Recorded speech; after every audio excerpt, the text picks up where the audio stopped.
আমি সবে B.Tech M.Tech R ভালোৰ ভালখিনি আমি 8 বছৰ জীৱনৰ দিছো অস্থায়ী হওক কনভেকশ্যন হওক কিন্তু আমাৰ কামখিনিৰ ক্ষেত্ৰত কেতিয়াও অস্থায়ী কনভেকশ্যন নাছিলে এনেকুৱা হ'ব বুলি ভবাই নাছিলো ইমানখিনি পঢ়া শুনা কৰি আমি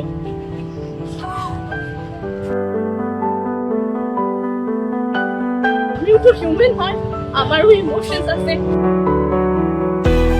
আমাৰ যোগ্যতা চবৰে আছে আমাৰ কাট অফ 83, 82 মই নিজে 83 হয় 83 লৈকে আমাৰ পাৰ্চেণ্টেজ দিছে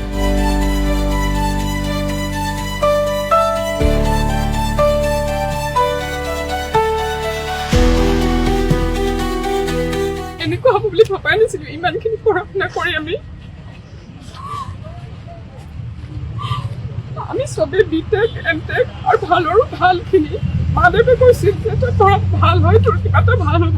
কিন্তু এনেকে ৰাস্তাত আহিম বুলি আমি ভাবা নাছিলো আৰু ইমান আমাৰ যোগ্যতা চবৰে আছে আমাৰ কাট অফ 83, 82 মই নিজে 83 হয় 83 লৈকে আমাৰ পাৰ্চেণ্টেজ দিছিল সদায় পঢ়াত ভাল আছিলো স্কুলত ফাৰ্ষ্ট সদায় ভাল কৰিছিলো মই নিজে M.Tech এন্ট্ৰেন্সত টপ কৰি আছিলো তেজপুৰ ইউনিভাৰ্চিটিৰ পৰা পাছ কিন্তু আজি মই এনেকুৱা এটা দিন দেখিম বুলি ভবা নাছিলো আৰু এইটো যে আমাৰ CM ছাৰৰ কাৰণে আমাৰ এটা CM ছাৰক মই এইটোৱে ক'ব বিচাৰিছো যে আমাৰ এইটো কথাত আপোনালোকে হস্তক্ষেপ কৰক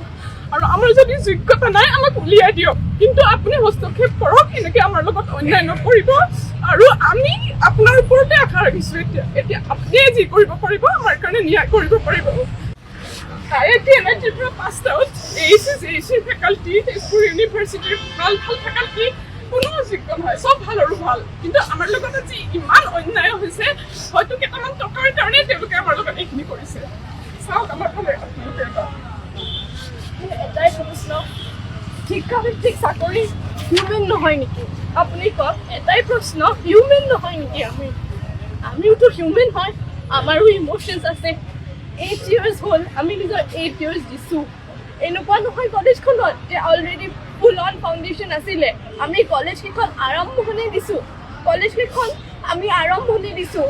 বেচ বাই বেচ পাছ কৰিছোঁ আমাৰ নিজৰ সেইখিনি কাকৰ অনুৰোধ আমাৰ CM ছাৰলৈ আমাৰ কথাখিনি শুনক ছাৰ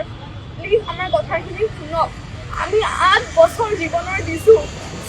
অস্থায়ী হওক কনভেকশ্যন হওক কিন্তু আমাৰ কামখিনিৰ ক্ষেত্ৰত কেতিয়াও অস্থায়ী কনভেকশ্যন নাছিলে ছাৰ একদম নাছিলে আমি কাম কৰিছোঁ আমাৰ সেইখিনি কাগজত আমি দেখাবও পাৰিম আপুনি নিজেও চাব পাৰিব আমি নিজৰ পিনৰ পৰা 100% দিছোঁ ছাৰ আমি তাৰে আপোনাক কৈছোঁ ছাৰ আপুনি প্লিজ আমি আপোনাক আশা কৰোঁ আপুনি আমাক জাষ্টিছ দিব ছাৰ